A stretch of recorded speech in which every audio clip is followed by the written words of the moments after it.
दोस्तों, घर गृहस्थी के बहुत सारे ऐसे काम होते हैं जिनको करने में हमें परेशानी आती है। लेकिन इस टाइप की वीडियो आपको बहुत कुछ सिखा कर भी जाती है। तो घर गृहस्थी से जुड़ी हुई बहुत सारी ऐसी समस्याएं होती हैं जिनका निदान मिल जाए तो हम बड़े ही खुश हो जाते हैं। तो ऐसी ही बड़ी ही प्यारी सी वीडियो है जो आपको बहुत पसंद आएगी। पहली टिप है इस तरह के पेपर बैग को लेकर। आजकल ऑनलाइन शॉपिंग में इस तरह के पेपर बैग खूब सारे हमारे घर में इकट्ठे हो जाते हैं। इन पेपर बैग्स का इस्तेमाल हम अपने घर में फ्रूट्स या फिर वेजिटेबल्स यानी कि ग्रीन वेजिटेबल्स वगैरह रखने में कर सकते हैं। इसमें आप आलू, प्याज, लहसुन किसी भी तरह के फ्रूट्स वगैरह स्टोर करके रख सकते हैं। ये बहुत अच्छे से हमारी सब्जी को फ्रेश रखते हैं। इसके बाद से इन पेपर बैग में करके आप इसको फ्रिज में डाल दीजिए। हमारी सब्जी या फल जो भी हमने रखे हैं वो बहुत अच्छी तरीके से फ्रेश बने रहते हैं। नेक्स्ट टिप है लौकी को लेकर। लौकी जब भी हम काटते हैं तो हम ये ऊपर वाले हिस्से को काट कर फेंक देते हैं, लेकिन ये जो ऊपर वाला हिस्सा होता है ये बड़े ही काम का होता है, क्योंकि कई बार ऐसा होता है कि हमें लौकी थोड़ी सी चाहिए, बाकी लौकी को हम ऐसे ही रख देते हैं फ्रिज में। तो जब रखते हैं तो ऊपर का हिस्सा पीला हो जाता है, काला सा हो जाता है। ऐसा बिल्कुल भी नहीं होगा इस बार, क्योंकि आप ये जो ऊपर वाला हिस्सा है उसको ले लीजिए और एक टूथपिक ले लीजिए। टूथपिक की मदद से ऊपर वाले हिस्से को, जो नीचे का हिस्सा बचा हुआ है, उसमें अच्छे से इस तरह से टक कर दीजिए और उसके बाद से आप इसको फ्रिज में रख दीजिए। आपका ये नीचे वाली लौकी खराब नहीं होगी। एक और टिप है लौकी को छीलने को लेकर। लौकी जब भी हम छीलते हैं तो मोस्टली हम सभी लेडीज पीलर का यूज करते हैं। पीलर का जब हम यूज करते हैं तो जो लौकी का छिलका है वो काफी ज्यादा मोटा निकलता है और लौकी की वेस्टेज भी होती है। तो इस बार ऐसा बिल्कुल भी नहीं होगा। इसके लिए आपको लेना है नाइफ, और नाइफ को इस तरीके से जैसे मैं चलाकर दिखा रही हूँ, नीचे की साइड रगड़ते हुए आपको नाइफ को चलाना है। आप देखेंगे कि जो लौकी का छिलका है वो बहुत अच्छी तरीके से निकलता है, साथ ही लौकी की वेस्टेज भी नहीं होती है और इससे हमारा काम भी आसान हो जाता है। आप जो छिलका थाली में गिरता हुआ देख रहे हैं उसको मैं अभी हाथों में भी लेकर दिखाऊंगी कि ये छिलका कितना ज्यादा पतला है। और सबसे बड़ी बात कि हमारी लौकी भी अच्छे से छिल रही है। ये देखिए ये छिलका कितना पतला है, और जो हमने पीलर से छीला था ये छिलका कितना ज्यादा मोटा है। तो इस तरीके से हमारी सब्जियों की वेस्टेज भी नहीं होगी और लौकी भी इजीली छिल पाएगी। अगर पीलर नहीं भी है तो भी आप लौकी को छील सकते हैं। इसी तरीके की एक टिप है आलू के साथ। आलू जब भी हम इस तरीके से रखते हैं तो आलू में अक्सर ऐसा होता है कि आलू सड़ने लगते हैं, आलू खराब होने लगते हैं। इस तरह के अंकुरण आलू में आने लगते हैं। तो जब आप आलू को स्टोर करें तो आलू के साथ एक एप्पल का इस्तेमाल कर लीजिए। घर में एप्पल्स तो मोस्टली आजकल के सीजन में आते ही हैं। आलू के साथ एक एप्पल को रख दीजिए तो आलू हमारे खराब नहीं होंगे, महीनों दिन तक फ्रेश बने रहते हैं।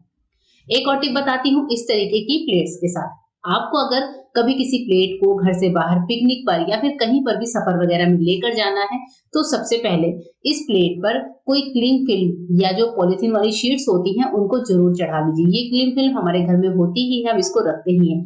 इस तरीके से हमने चढ़ा दिया। अब इसका फायदा क्या है ये भी मैं आपको बताती हूँ। मोस्टली होता यह है कि जब कभी हम घर से बाहर जाते हैं, स्पेशली ट्रेवल पर या फिर पिकनिक पर, तो हम क्या करते हैं कुछ भी अपने प्लेट में खाते हैं। जैसे मैं यहाँ पर फ्रूट्स काट कर दिखा रही हूँ, हमने फ्रूट्स काटा, इसके ऊपर हम अपने जो सीजनिंग वगैरह है वो भी ऐड करते हैं। ऐसे में क्या होता है कि हमारी जो प्लेट है वो मतलब उस जो पूरा प्लेट है वो अच्छे से गंदा हो जाता है। अब सफर में जरूरी नहीं है कि हर बार हमारे पास पानी हो या हम इस प्लेट को साफ कर सके।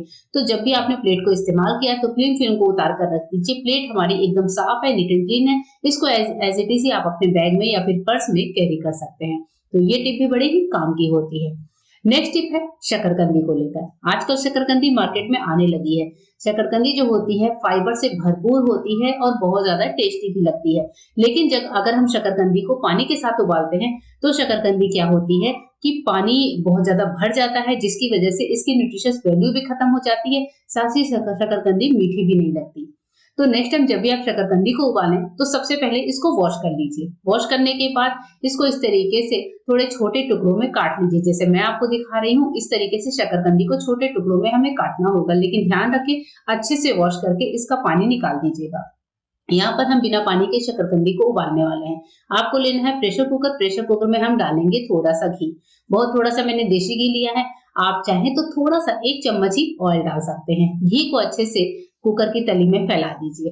अब इसके बाद जो शकरकंदी हमने काट कर रखी है वो हमें ऐड कर देनी है। तो मैंने एक शकरकंदी को लेकर घी को अच्छे से स्प्रेड कर दिया। अब हमारी ये शकरकंदी उबलने के लिए तैयार है, लेकिन इससे पहले हम डालेंगे यहाँ पर अपने प्रेशर कुकर में एक टॉवेल। कोई पुराना साफ टॉवेल ले लीजिए। टॉवेल को अच्छे से कर लीजिए गीला। जैसे मेरे पास भी एक किचन में साफ टॉवेल पड़ी है, मैं इसको गीला कर लूंगी। टॉवेल उतनी ही बड़ी लेनी है जितनी आपके कुकर में फिट आ जाए। अब इसके बाद से इस टॉवेल को गीला करके अच्छे से निचोड़ लीजिए और इस गीली टॉवल को अपने शकरकंदी के ऊपर इस तरीके से फैला दीजिए, यानी कि कवर कर दीजिए। इसके बाद लगा दीजिए ढक्कन और इस शकरकंदी को हम रख देंगे गैस पर। ये हमारी जो शकरकंदी है वो बिना पानी के ही इजीली बॉयल होगी, सिर्फ एक गीले टॉवल की मदद से।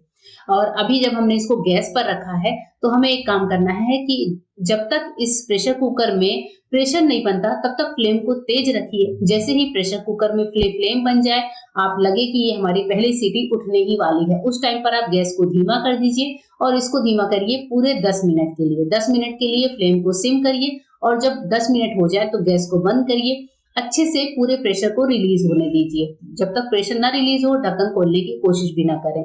जब ढक्कन का प्रेशर पूरी तरह से निकल जाए तो हम इसको खोलेंगे और उसके बाद मैं आपको दिखाती हूँ कि हमारी शकरकंदी बॉयल हुई है नहीं। सबसे पहले आप इस टॉवल को निकाल दीजिए जो हमने डाली थी। टॉवल थोड़ा गर्म है, मैं इसको चिमटे से निकाल देती हूँ।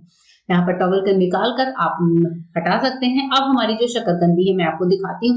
मैं इसको थाली में पलट कर दिखाऊंगी कि बिना पानी के भी शकरकंदी कितनी ज्यादा सॉफ्ट हुई है, कितनी बढ़िया उबलती है। देखिए इस तरीके से मैं कुकर को पलट रही हूँ। जो शकरकंदी का अपना खुद का पानी होता है वो भी इवन हमारी थाली में आ गया है।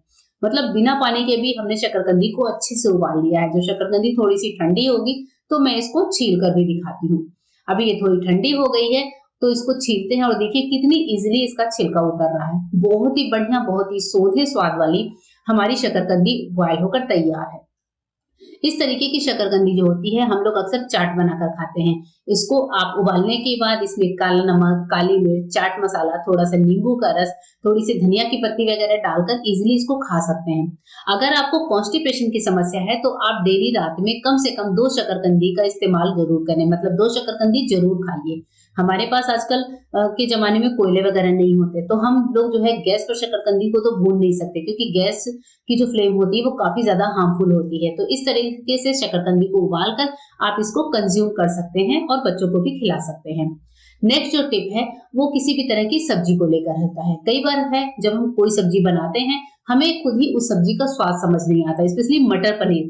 मटर पनीर की सब्जी ऐसी सब्जी होती है जो मोस्टली सबको पसंद होती है, लेकिन अगर आपको फिर भी लगता है कि मटर पनीर की सब्जी टेस्टी नहीं बनी है तो आप इसमें थोड़ी सी नींबू की बूंदे डाल दीजिए, यानी कि नींबू के जूस की 1-2 बूंदे डाल दीजिए, अच्छे से मिला दीजिए, तो हमारी जो मटर पनीर की सब्जी है वो और भी ज्यादा टेस्टी हो जाती है।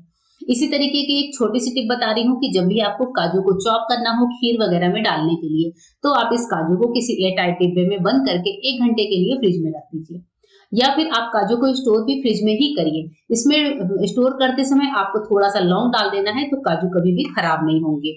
अब इसके बाद से बारी आती है किशमिश की। किशमिश को भी अच्छे से डिब्बे में बंद करके अगर हम फ्रिज में रखते हैं तो हमारी किशमिश ज्यादा दिनों तक चलती है और बिल्कुल भी इसमें फंगस वगैरह नहीं लगते हैं।